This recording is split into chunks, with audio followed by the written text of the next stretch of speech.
জয় দর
নন্দন গৌর হরি জয় দাও সচিদানন্দ গৌর হরি জয় দাও জয় দিলে জয় হবি জয় দাও জয় দিলে জয়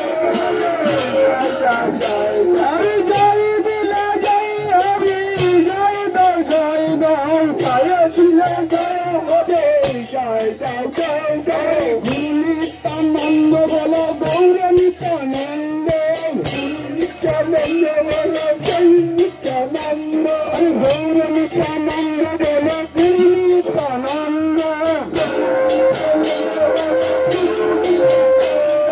গুরু নিত্যানন্দ গুরু নিত্যানন্দ বলো গৌর নিত্যানন্দ একবার গুরু নিত্যানন্দ বলো গৌর নিত্যানন্দ গুরু নিত্যানন্দ বলো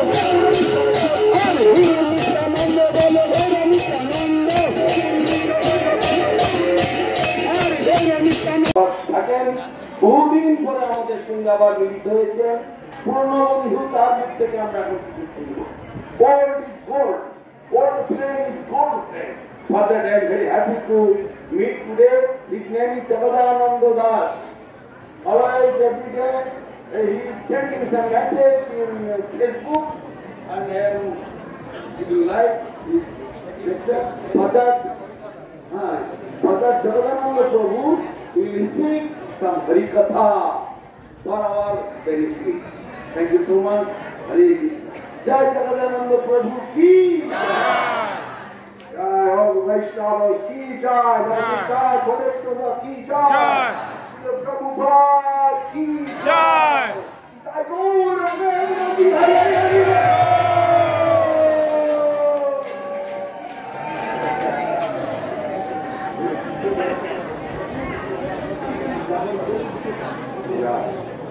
Jai Srila Bhaktisiddhanta Saraswati Thakur Prabhupada, the founder of the Gaudiya Math, so many 64 Gaudiya Maths all over India, and sent his preachers all around the world. And then, of course, right before he is leaving this world, he is asking Srila Guru Maharaj to sing Shri Rupa Manjari Pada, calling him to rest and having him sing that. And then someone else they are having one big kirtan year start to sing. Prabhupada says, no, I am not interested in the sweet tune of that day. Let Sridhar Maharaj continue. Shri Rupa Manjari Pada, the highest Gaudiya song, Siddhanta, there is. Anyway, we're all indebted to him. The grandfather of us all, the great-grandfather, great-great-grandfather in some cases, and he's a ray of Vishnu. The illustrious son of Srila Bhakti Satchidananda Bhakti Vinod Thakur, and Guru Maharaj, he captured his grace when he wrote the Bhakti Vinod Varaha Dasakam, in glorification of Srila Bhakti Vinod Thakur. And when he heard this, he said this is written in a very sweet style, and like that sweet mood. He was very happy. And then he said, after that, he said, now I am convinced that at least one of my disciples is carrying the conception of Srila Bhakti Vinod Thakur. That didn't keep coming. উনি বলছেন একটু বাংলায় বলে দিতে, তাই বলছি এই যেখানটা আমরা এসেছি এটা হচ্ছে বিশ্বব্যাপী যত গৌড়ীয় মঠ, সারস্বত মঠ মহাপ্রভুর কথা প্রচারিত হচ্ছে, তার মূল কেন্দ্রস্থল প্রতিষ্ঠাতা হচ্ছেন ভক্তি সিদ্ধান্ত সরস্বতী ঠাকুর। এই চৈতন্য মঠ হচ্ছে পৃথিবীর আদি মঠ, মহাপ্রভু নামে প্রথম মঠ হচ্ছে সেটি ভক্তি সিদ্ধান্ত সরস্বতী ঠাকুর প্রতিষ্ঠা করেছিলেন। আর তার বাড়িতে তার ঘরে তার কাছেই আমরা করেছি। তারপরে উনি যখন লীলা শেষ করলেন, সংক্ষেপে বললেন, উনি লীলা যখন শেষ করলেন, জ্ঞানাঞ্জন শলাকায়া চক্ষুরুন্মিলিতং যেন তস্मै শ্রী গুরবে নমঃ। বংশাকল্পতরুভ্যশ্চ কৃপা সিন্ধুভ্যেব চ পতিতানাং পাবনেভ্যো বৈষ্ণবেভ্যো। জয় জগন্নাথ দাস বাবাজি মহারাজ কি জয়। উপস্থিত সমস্ত বৈষ্ণব ভক্ত মন্ডলী কি জয়। भुवन मंगल हरिनाम संकीर्तन की हिताय गौर प्रेमानंदे।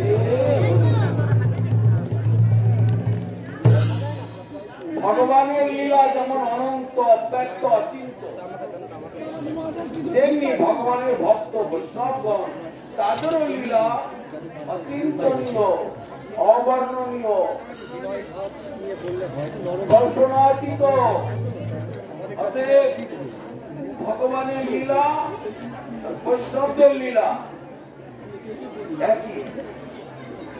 অনন্ত সমুদ্রের এক বিন্দু পর্যন্ত আমরা স্পর্শ করতে পারি, কেননা বৈষ্ণবগণ তিনি তারাও অপ্রাকৃত। অপ্রাকৃত বস্তু নাহে প্রাকৃত গোচর, বেদ পুরাণেতে ইহা কহে নিরন্তর। অপ্রাকৃত বস্তু অদর্থ কথা আছে। মায়ের বসো না, বসো। জগন্নাথ দাস বাবাজি একবার বৃন্দাবনেতে এক ভক্তের বাড়িতে গিয়েছেন। ভালো করে মনোযোগ দিয়ে শুনুন। এক ভক্তের বাড়িতে গিয়েছেন, সেখান থেকে ফিরে আসবার সময় সেখানকার সন্ধ্যার দিকে বৈষ্ণবগণ এক মহোৎসব করছেন যমুনার কাছে, যমুনার তটে। তো জগন্নাথ দাস বাবাজি সেবক ছিলেন বিহারী দাস বাবাজি। সেই বৈষ্ণবের উৎসব থেকে তারও একটুখানি বাসনা জাগলো, ওখানে বসে একটুখানি সেবা করা যায়। জগন্নাথ দাস বাবাজি বলছেন, না না না না না, এখানে সেবা করবে না, এরা একটাও মানুষ না, সব ব্রহ্মদৈত্য। সে আবার কি বৈষ্ণব বড় বড় গলায় মালা পরে আছে, মনে মনে তিলক করে আছে। তখন জগন্নাথ দাস বাবাজি তার সেবক বিহারী দাস বাবাজিকে বোঝানোর চেষ্টা করছে, কিন্তু ওনার মনে সে বোধ বুদ্ধি আসছে না ঠিক মতো যে এরা কিরকম করে দৈত্য হতে পারে। এদিকে হরিনাম করছে, এদিকে আবার বিরাট বড় মহোৎসব করছে, তারা আবার দৈত্য হয় কি করে? তখন সে খুব আগ্রহ প্রকাশ করছে ওই প্রসাদগুলো নেওয়ার জন্য। তো জগন্নাথ দাস বাবাজি বলেন, ঠিক আছে তুমি নেবে, তা এগুলো নাও, কিন্তু খেয়েও না যাও, বাড়ি গিয়ে বাসায় গিয়ে খাবো। বৃন্দাবনে এখনো পর্যন্ত সেই প্রথা রয়েছে, সব আঁচল পেতে প্রসাদটা নিয়ে নেয়, শুকনো প্রসাদ, লাড্ডু, পুরি, কচুরি, তারপরে ওই জাতীয় শুকনো শুকনো প্রসাদ ঘরে এনে দুটাকে রাখাও যায়। তা ঠিক আছে, ওইগুলো নেবে, খুব ইচ্ছা করছে তো নাও, তবে একে খেয়েও না, ঘরে গিয়ে তবে খাওয়া দাও। তা ঘরে গিয়ে সেখানে আগে বাবাজিকে ঝুড়ি থেকে নামালেন, উনি ঝুড়ির মধ্যে করে মাথা করে বইতেন, শুনলেন না, এরকম বয়স দেখতে পেতেন না, চামড়া এরকম চোখ টেনে টেনে ধরে তার দেখতে, চামড়া ঝুলে চোখ বন্ধ হয়ে গেছে। একটা গরু আছে না, শিং লম্বা হয়ে চোয়ালের মধ্যে ঢুকে যায়, কেটে দিতে হয়, সেই রকম ভাবে বেশি হওয়াতে চোখ তো বন্ধ হয়ে যেত, চামড়া তুলে চোখ শোনা যাচ্ছে না ভাই, হরে কৃষ্ণ, মাইকে সরে যাচ্ছে। যাই হোক, জগন্নাথ দাস বাবাজি সেই জন্য ওনাকে বলছেন নিয়ে নাও। তা নিয়ে বাসায় গিয়ে সেখানে রেখেছে, রেখে হাত পা ধুয়ে তারপরে মানে এসেছেন জগন্নাথ দাস বাবাজিকে নিয়মিত সেবা টেবা দিয়ে বিশ্রামের ব্যবস্থা করেছেন। আর এদিকে বিহারী দাস বাবাজি তিনি এইবার প্রসাদ পেতে চলে গিয়ে তারপরে দেখছেন যে যেখানে ঝুলিয়ে রেখেছিলেন বেড়ার গায়ে সেই প্রসাদ, তার ভেতর থেকে রক্ত টোপাচ্ছে, রক্ত টুপি টুপি পড়ছে। বলি একই কাণ্ড, তাড়াতাড়ি খুলে দেখে ভিতরে হাড়, মাংস, নাড়ি ভুড়ি এইসব কত অখাদ্য। কি করে হলো, ভয় পেয়ে গেছে, দৌড়িয়ে বাবাজি মহারাজের কাছে গিয়ে বলছে, এইসব কি, এগুলো কি? বাবাজি মহারাজ বলছে, আমি তোমাকে আগে বলেছিলাম এরা সব ব্রহ্মদৈত্য, এদের খাবার তুমি খেও না। কি করে কি হলো, এরকম হলো কি করে, সব সাধু দেখা যাচ্ছে। হলে কি হবে, ভগবানের জন্য নিবেদিত, ভগবানের উদ্দেশ্য কোটি কোটি ভক্তগণ যে সকল দান দক্ষিণা দেয় বা দূর দূরান্ত থেকে হাজার হাজার মাইল দূর থেকে এসে তীর্থ দর্শন করতে আসে, সেই সকল মানুষের অর্থ সম্পত্তি লুটপাট করে, ভোগ করে, মন্দিরের টাকা চুরি করে, মদ খেলো, বাড়ি ঘরে কাজে লাগালো, নেশা করলো, কত কিছু করলো, এই সকল কাজ যারা করে অবশেষে তারা ব্রহ্মদৈত্য হয়ে যাবে। সাধুর মধ্যে আবার মানে সেই সর্ষের মধ্যেও ভূত। সেজন্য আনুগত্যময় জীবনযাপন করতে হয়।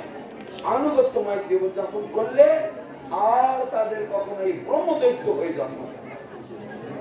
তো এইসব হচ্ছে, তারা হরিনাম করবে, তারাও মহোৎসব করবে, এই মোটা মোটা মালক করবে, সব কিছু করবে, কিন্তু আসলে তাদের স্বরূপ আলাদা। ব্রহ্ম অর্থে ভগবান, ভগবানকে ব্রহ্ম বলা হয়।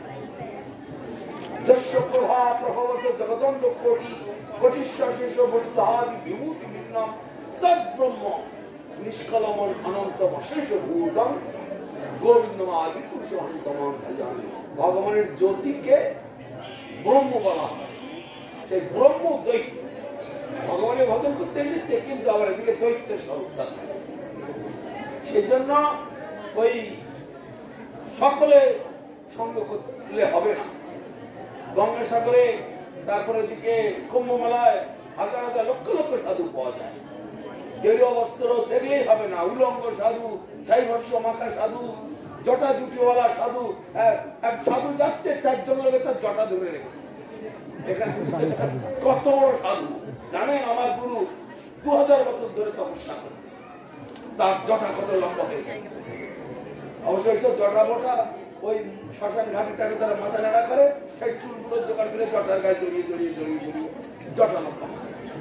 কত জায়গায় সব দেখা যায়। তো ওইসব দেখলে হবে না। ভক্তি যেন বলেছেন এক জায়গায়, এইসব মানে বাইরের থেকে লোক দেখানো, এইগুলো হলে হবে না। তো এই ধরনের অনেক জগতে দেখা যায়। ব্রহ্মসংহিতায় বলছে বিদন্তস্তে সন্ত ক্ষিতি বিরল চারা কতিপয়ে। এখনো কতিপয়ে 2-4 জন আছে যারা সেই ভগবত জগতের খবরটা দিতে পারে। ভগবত জগতের খবর কি? শ্রেয় কান্তা কান্ত পরম পুরুষ কল্পতরুমা ভূমি চিন্তামণি গণময়ী গোয়াম সুরকলম আছে। বলতে গেলে আবার তার মানে ব্যাখ্যা করতে হবে, অনেক টাইম লেগে যাবে। তো এখানে বৈষ্ণবগণ আবার বিরক্ত বোধ করবেন, সেই জন্য ওই পর্যন্ত ওখানে থাকুক। এই স্থলে একবার বিহারী দাসকে বলছে, শীতের দিন রোদে বসে আছেন পিঠ দিয়ে, বিহারী তুই গীতাটা আনো তো, একটুখানি একটু পড়ে আমাকে শোনাও দেখি। তখন বিহারী দাস বলছে, আমি জীবনে স্কুলে যাই, ছোটবেলায় আমার মা বাবা আপনার কাছে রেখে গেছে, তা আমি গীতা কি করে পড়ব? আরে নিয়ে আসো না বাবা, তোমাকে বলছি যা তাই শোনো, গীতাটা আনো। সামনে পেটেছে, গীতাটা খোলো, খুলে গীতাটা পড়ো। আমি পড়তে জানি না।